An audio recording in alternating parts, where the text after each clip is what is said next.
The chess that Fabiano Caruana is playing at the US Chess Championships is out of this world. Even Magnus would struggle, you feel, if they played a 12-game match. Big statement, I know, but wait till you see what happens in this game. He was playing against Abhimanyu Mishra, an up-and-coming talented youngster, the youngest grandmaster ever at 12 years old and something days. This is round 10. Fabi opens with the king pawn and we get an aggressive Sicilian. We love to see it, and the game soon gets razor sharp with a Najdorf variation on the board. This is how things proceeded. Open game. And what's interesting is when you jump into the database, there's 28 moves played for white in this position, but only 2 have a 100% win rate. And it's Queen D2 and King E2.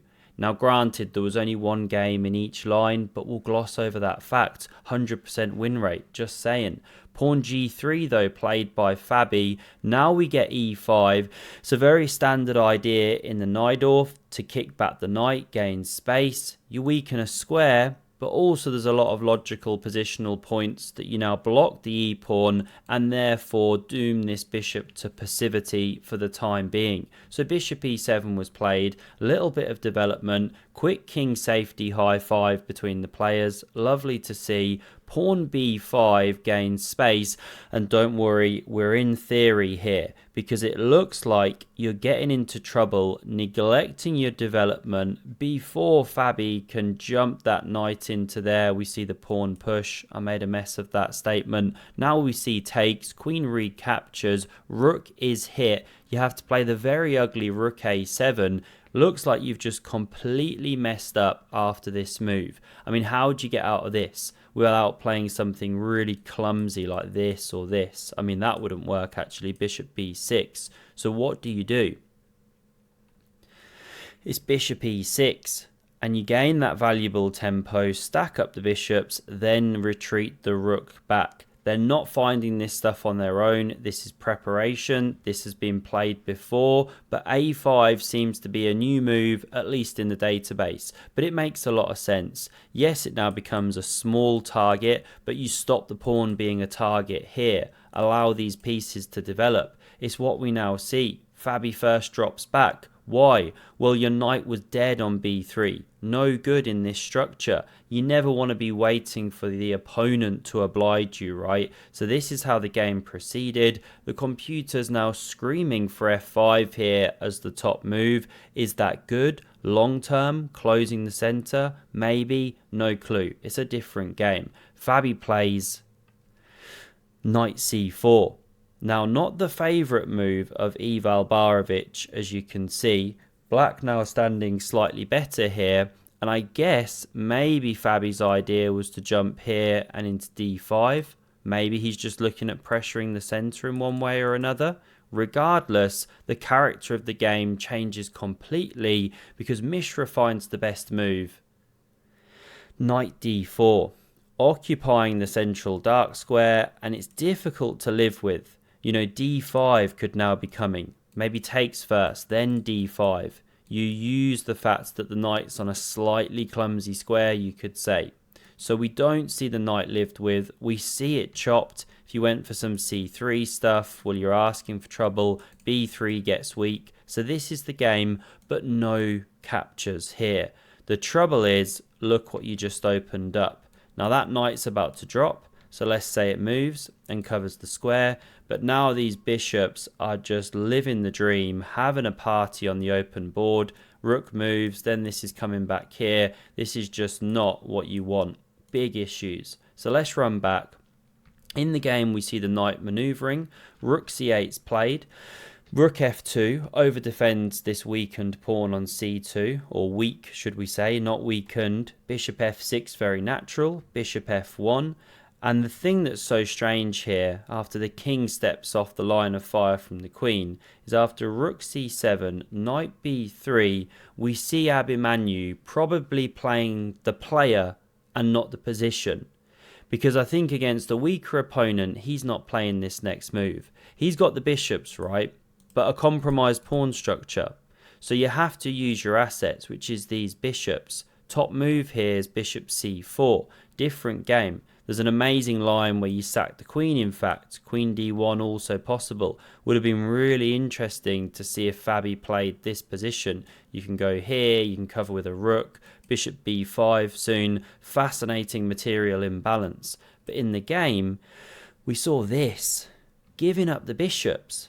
Why would you do that? Now you can take with the queen and play this game. And now it's just white that's better. Pawn structure's worse. This one's not collapsing. Bishop's coming to d3. But Fabi instead takes with the pawn. Still white remains better. And Mishra's really setting out his stall here. I want to draw. I'm playing for a draw. We've got the opposite coloured bishops. There's no way I'm losing this. But what Mishra's forgetting is that Fabi knows how to grind like a grandma. He's been grinding like the best of them since the early days of modern chess, grinding with Magnus, grinding with Wesley, grinding with Levon. He knows how to grind like a grandma deep into the endgame. Mishra is still just 16. You've got to now mix it and shake it and bake it with the world number 3, former world number 2 for many, many moves. Are the pawn breaks coming? What's really going to happen? Who knows? And Fabi's also a master of shuffling. He loves to dance, loves a shuffle. You should see his running man. Him and Giri together are an absolute duo. They really love it. We get more and more shuffling here. This is a 90 odd move game, so I'm going to keep moving it through. The queens now leave the board here. No bleating. That only happens for Magnus, the goat of chess. King walking over here, lots and lots of shuffling. Hope you're still with me. Maybe pop and make a cup of tea or a coffee. Get back here soon. Some action is on the way. I promise we're going to keep heading on and on here. This is so often just shake hands, let's agree a draw. But this is where Magnus changed chess, and I'm not even joking. There's interviews with Kasparov, with Vichy, talking about the fact that Magnus changed everything. So did computers, to be fair. But he showed that so many positions are far from a draw, and especially this one, we're at crunch time. The problem is if you trade everything down the C file, we'll look at your structure and look at the march of the king. So many avenues in, so many weak pawns. Big, big issues for black. It's a lost endgame. So we didn't see the mass exchange. We saw this. It is the best move because you open the eyes of this guy. Let's see how the game proceeds here. Captures here. Rook sliding over, and they're both getting perilously low on time at this point. The check was best. King e2, then rook c8, giving some time to swing round. Because you didn't pick up the tempo on the king, Fabi can now do this. He doesn't do it. We're in the back cave here. But the point is, this invasion is pretty deadly. You're swinging round to win this. You're on the 5th. These are ugly. Bishops come in, kings march in, pawns advance in. Then the king can get in some more. The rook's just really not in time to generate any counterplay, or at least not enough to fight back. So that was the way to go. Fabi would find it if he had the time, but he doesn't. Misses it. Rook c8. Given the exclam because it's a critical move to now fight against h5. This time it's different. Can't take, pin. So let's say we get what? h6 is apparently good, but still, this was a better way to go for black if h5 was played. But Fabi plays pawn e5, also very tempting, you know, opening up all kinds of ideas. Maybe not that one, but marching in the king. Bishop c4 could be on the cards. This was the game procedure here. We see takes on g6, an exchange of pawns. The g3 one is hanging, but this one is pushed. It's what you should do with passed pawns, right? Yasser approves, and if you take, well, there's rook g1, different game. So we saw this instead. Now rook f1 check. The rook invades, hits the bishop. This one drops. Rook takes on c5.